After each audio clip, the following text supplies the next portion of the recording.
Jenis yang kedua, orang yang pada awalnya tidak ikhlas dalam beramal. Mula-mula tak ikhlas, tetapi semasa dia dah beramal, datang ikhlas. Contoh, nak datang gotong royong. Aduh, penat nak gotong royong. Tapi bila dia sampai, dia tengok orang tua-tua. Biasalah gotong royong orang tua ramai datang. Belia tak ramai tau, yang ramai beliau. Yang beliau yang mengemas. Jadi bila tengok, ya Allah, pakcik-pakcik itu ni rajin kemaskan masjid aku ni, Allah. Datang ikhlas dia kemudian. Itu kategori yang kedua. Jenis yang ketiga, orang yang pada awalnya ikhlas. Awal tak ikhlas dah, tetapi bila dia beribadah, dia buat sesuatu, tiba-tiba dia tak ikhlas. Dulu ikhlas, kahwin dengan perempuan tu, nak jadikan isteri dia, tapi lepas kahwin, dia mula tengok bini dah tak lawa. Dia mula tengok bini tu bising, memakak. Orang perempuan bising ni normal. Hobi orang perempuan di rumah adalah berceramah walaupun tak ada tajuk. Jadi biar dia ceramah. Kalau dia ceramah tu mana dia sihat tu. Daripada dia diam, lagi gitu haro tu, jangan main-main, kita balik dia diam. Kau makan dah. Masak dah. Biar dia pun. Mana lagi haro kita tu. Biar dia bising, nama ni mana? Orang risau tau abang. Tak buat apa dah. Oh nampak. Dia bising biasa. Jadi biar dia bising. Jadi kita tahu sebab apa dia marah. Senang daripada dia lagi susah hati. Mula-mula ikhlas, tapi mulalah ni lah bini aku. Tu yang banyak perceraian jadi macam tu. Mula cari salah bini dia. Bini aku dah tak lawa. Bini aku dah gemuk. Tak pandai jaga kesihatan. Bantai aku je. Semua tak betul. Ini tak elok, itu tak elok. Fed up lah. Nampak ayat dia. Relax. Cuba tahan. Nak kahwin ni, petua nak bahagia dalam rumah tangga adalah dia mesti boleh tidur dalam stadium. Siapa yang nak kahwin, suruh dia belajar tidur dalam stadium. Orang tu kalau suruh gol, dia boleh tidur. Okay. Kalau setakat bising kat stadium, dia boleh tidur. Ni kan pula bini bising. Tak ada. Orang lelaki kena belajar telinga tu relax. Besok. Itu besok. Biarkan dia bising. Syukurlah kan. Dan yang keempat, orang yang pada awalnya tidak ikhlas semasa dan selepas beramal, tapi makin bila dia dapat pujian, contoh dia semayang, tiba-tiba dia semayang lah. Orang semayang aku semayang. Lepas tu orang puji dia pula. Baguslah kau. Nampak semayang betul-betul, nampak kemas. Lagi mengadu dalam hati. Baru tahu aku siapa. Dah lah tadi tak ikhlas. Dah beramal pun tak ikhlas juga. Nampak tak? Jadi bila kita sebut tentang ikhlas ni juga ada ikhlas yang tidak tetap. Ikhlas ni tak tetap sifatnya. Ikhlas ni bukan satu benda yang memang akan ada je dalam hati. Kita boleh kahwin tu dengan tahap macam orang kahwin. Dia boleh tak suka dengan perempuan tu. Dia tak suka. Tapi pilihan keluarga. Tetapi bila dah kahwin, dia pupuk hati dia dengan keikhlasan dia kepada Allah tadi. Akhirnya sedikit demi sedikit dia kasih sayang, dia berkembang. Itulah yang berlaku pada generasi dulu-dulu. Alhamdulillah kebahagiaan berpanjangan. Nampak tak? Tapi orang hari ni, saya tak suka kat dia. Hati saya tak ada perasaan dengan dia. Dan belum apa-apa lagi dah sebut macam tu. Tanya balik, kau kahwin kerana apa? Kalau kita teliti, makna keikhlasan bukanlah sesuatu yang tetap ataupun kekal dalam hati. Dia boleh berubah, sifat dia dinamik, fleksibel. Dia boleh ikut apa yang ada dalam hati kita. Itu yang Nabi sebut, kalau baik sekali lagi, maka baik seluruh tubuh. Kita kena pupuk hati kita. Jadi saya nak kirimkan kepada semua sebelum saya mengambilkan ceramah pada malam ini. Ada satu yang saya susun ni nak baca supaya kita faham maksud yang dalam berumah tangga. Supaya suami jangan menyalahkan isteri, isteri jangan menyalahkan suami. Saya tak tahu nak kata ini pujangga ke cermin ke apa, tapi khusus untuk jemaah pada malam ini. Saat bernikah, apakah kita ikhlas? Suami berpendapatan rendah, kurang tinggi jawatannya. Isteri tidak lagi secantik dulu, tak lagi seksi, kurang pandai masak, atau mandul menjadi alasan untuk bercerai. Maka apakah bernikah itu untuk mencari pangkat, mencari nama, mencari prestis, atau apakah sebenarnya? Apakah tidak cukup Allah sebagai alasan untuk kita berumah tangga? Sedemikian sulit untuk menerima keadaan pasangan yang sesuai menurut pilihan Allah. Allah dah tentukan itu jodoh kita.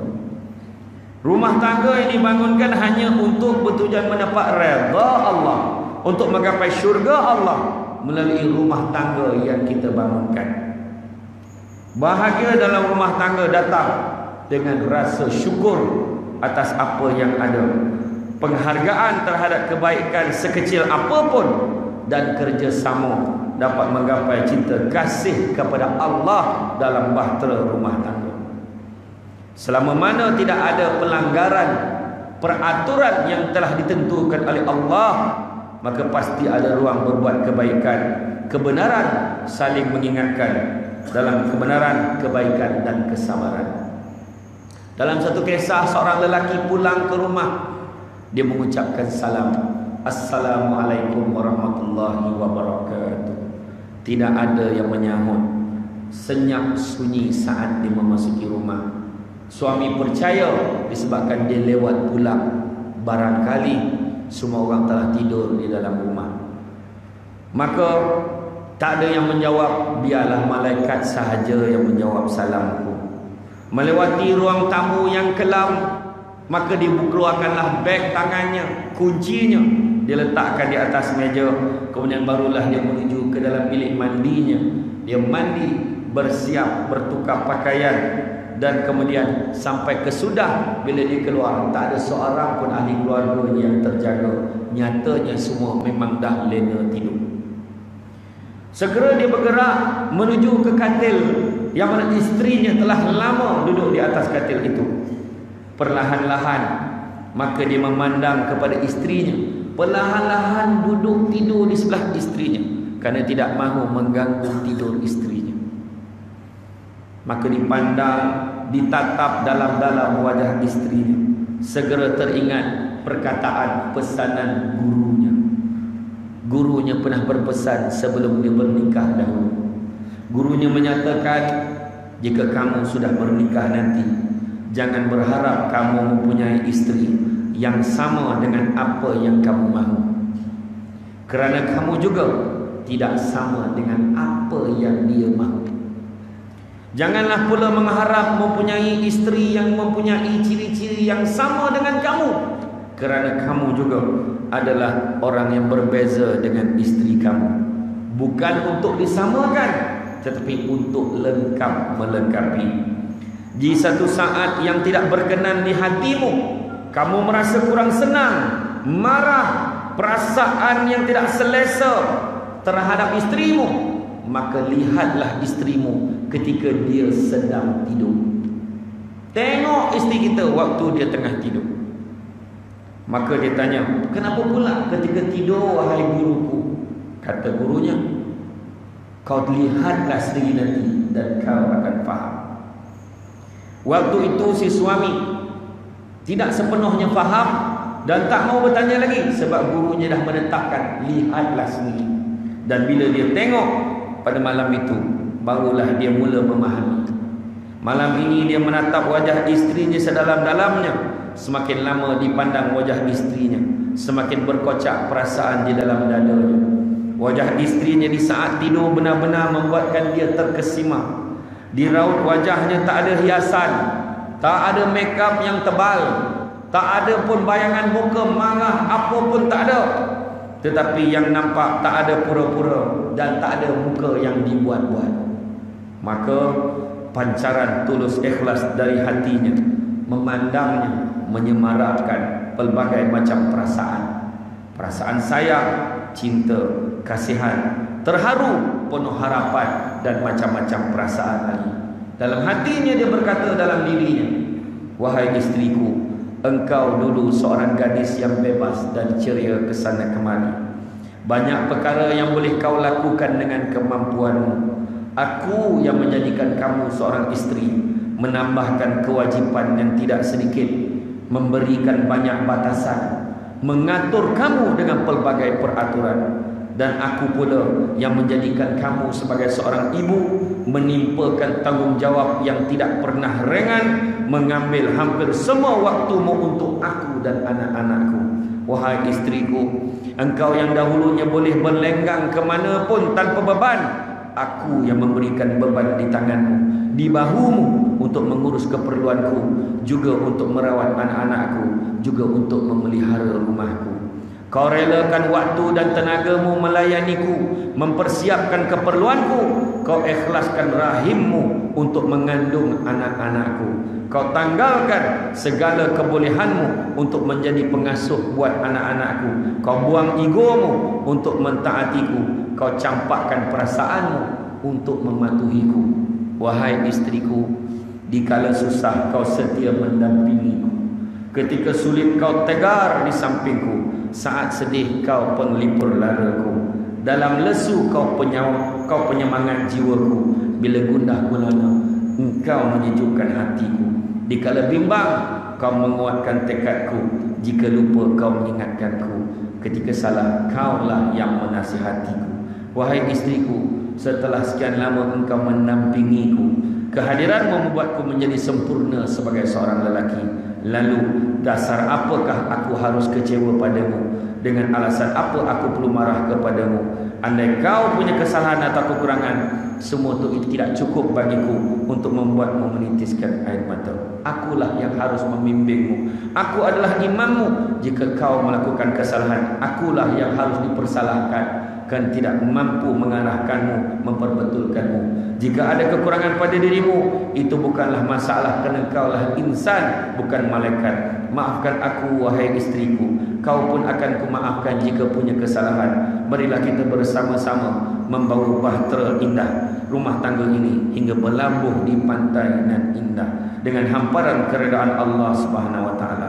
Segala puji hanya untuk Allah yang telah memberikan kamu sebagai jodohku. Terasa air mata suami ini membasahi pipinya sehingga kan dia terlena di sebelah istrinya. Tiba-tiba jam 2 pagi berbunyi jam loceng, menyebabkan istrinya terbangun, terjaga, terkejut. Astaghfirullahalazim, dah pukul 2 pagi rupanya. Kemudian bila dia bangun, baru dia nampak yang suaminya dah terlena di sebelahnya. Pada ketika itu dia memandang suaminya yang nampak kepenatan. Kasihan benar suamiku. Aku tidak sedar akan kepulangannya. Hari ini aku benar-benar penat hingga kan aku tidak mendengar apa-apa. Sudah makankah belum suamiku ini? Ujar dalam hati istrinya. Kemudian nak dibangunkan tak sampai pula rasa di hati. Akhirnya cuma dipandang sahaja. Hanya dipandang sahaja. Semakin ditatap wajah suaminya, semakin terasa getaran di jiwanya. Perasaan yang bercampur aduk tak mampu diungkapkan dengan kata-kata. Hanya hatinya yang mampu berbicara. Wahai suamiku, aku telah memilihmu untuk menjadi imamku. Aku telah yakin bahawa engkaulah yang terbaik untuk menjadi bapa untuk anak-anakku. Begitu besar harapan yang kusandarkan padamu. Begitu banyak tanggungjawab yang kupikulkan di bahumu. Wahai suamiku, ketika aku sendiri, kau datang menghampiriku. Saat aku lemah, kau hulurkan tanganmu membantuku, memperkuatkanku. Dalam kedukaan kau sediakan dadamu untuk menjadi lapik bantalku. Dengan segala kemampuanmu, kau selalu melindungiku. Wahai suamiku, tidak pernah kenal penat dan lelah kau berusaha membahagiakanku. Tidak kenal waktu engkau menjalankan tugasmu. Sulit dan beratnya mencari nafkah yang halal tidak menyurutkan langkahmu. Bahkan sering kau lupa memerhatikan dirimu sendiri demi isteri aku ini dan anak-anakmu. Lalu atas dasar apakah aku tidak berterima kasih kepadamu? Dengan alasan apakah aku tidak berbakti kepadamu? Seberapapun material yang kau berikan, itu adalah hasil perjuanganmu, buah dari jihadmu, wahai suamiku. Jika kau belum sepandai da'i, Sebelum pandai seorang ustaz untuk menasihatiku, tetapi kesungguhanmu beramal soleh membanggakanku dan membahagiakan aku. Tekadmu untuk mengajakku dan anak-anak istiqamah di jalan Allah membahagiakan aku. Maafkan aku wahai suamiku, aku pun akan memaafkan kesalahanmu. Alhamdulillah, segala puji hanya milik Allah yang telah mengirimmu menjadi imamku. Aku akan taat padamu untuk mentaati Allah SWT. Aku akan patuh kepadamu untuk menyempur redha-Nya. Mungkin inilah yang dimaksudkan dengan keikhlasan dalam rumah tangga. Tu bingkisan untuk orang sini. Tak ada saya bagi ke tempat lain lah, kat sini bagi. Kalau saya bagi ke tempat lain, makna ni dapat dulu. Itulah luahan hati kita. Tengok guru-guru dulu mengajar, tengok macam kita tengok anak pun waktu tidurlah kita tengok. Ya. Jadi cukuplah setakat tu. Mudah-mudahan bicara malam ini meninggalkan kesan di dalam jiwa sanubari dan hati. Saya minta maaf banyak. Sebelum tu nak bagi pengumuman sikit. Kat luar sana ada sahabat saya, dia menjual susu kambing tahur. Jadi siapa yang nak yang bagus macam saya ni, memang gastrik, saya ambil itulah. Baik untuk susu kambing tu bukan susu kambing biasa-biasa, sebab dia bau kambing tu kurang lah. Macam kita minum tu, tak ada lah bau bau, tak boleh tahan bau, sebab dia kambing daripada Holland, Belanda. Dia lain sikit dan sedap. Kalau orang yang gastrik macam saya, lepas tu ada orang yang macam hormon, orang perempuan beraya-raya hormon dia, boleh. Siapa yang ada masalah osteoporosis, sakit sendi tulang, insyaAllah baik. Memang setakat ni okey, tuan-tuan beli-beli. Tak banyak tu, tuan-tuan habislah. Mana tu? Untuk bulan Ramadan elok. Kalau sahur kan ambil tu insya-Allah. Tahan perut sampai petang insya-Allah. Bukan apa. Dan satu lagi ada minyak wangi kat luar. Bukan promote lah, lebih kurang. SD perfume Syamsul Deban. Tu baru 10 hari tu usia tu, baru lagi. Yang bagusnya dia ada satu bau Danish, bau lelaki, satu bau Aisyah, bau perempuan. Tetapi sebenarnya boleh je siapa nak pakai. Yang lelaki ambil Aisyah pun ada, orang perempuan ambil Danish pun boleh. Yang bagus dia tak, orang kata boleh bawa solat, tahan bau dia 8 jam ke atas insya-Allah. Yang risau. Tu rumah saya lah tu. Tapi memang sedap, bau dia okey. Saya hanya tak ada hidung lah. Orang perempuan lah tu, pandai lah ni. Tu kita offer lah hari ni. Pukul ratus RM35 semua. Bukan semua sekali tau, sebotol. Kalau orang tak ada pegang macam kat aku ni kan. Itu pun tak adalah bawa banyak. Tuan-tuan mana yang siapa copet dia dapat lah tu. Yang tak bawa banyak. Hari tu dekat Kuching banyak habis. Dia pun sama di Kuching kan, dengan di Sabah tu banyak habis. Tapi itu ni khas lah, bawa khas untuk kota utara ni. Tu lah. Saya tak bawa banyak tuan-tuan. Mana janji rasuah lah kan. Jadi itu saja daripada saya. Terima kasih banyak. Mudah-mudahan keikhlasan dapat kita terapkan dalam rumah tangga kita. Mudah-mudahan kita berjaya membahagiakan diri kita dan keluarga kita di dunia dan di akhirat. Sungguhnya yang baik itu datang dari Allah SWT. Kurang itu menjadi kelemahan saya sebagai manusia biasa. Pokok sekayu daun selasih. Thank you, terima kasih. Assalamualaikum warahmatullahi wabarakatuh.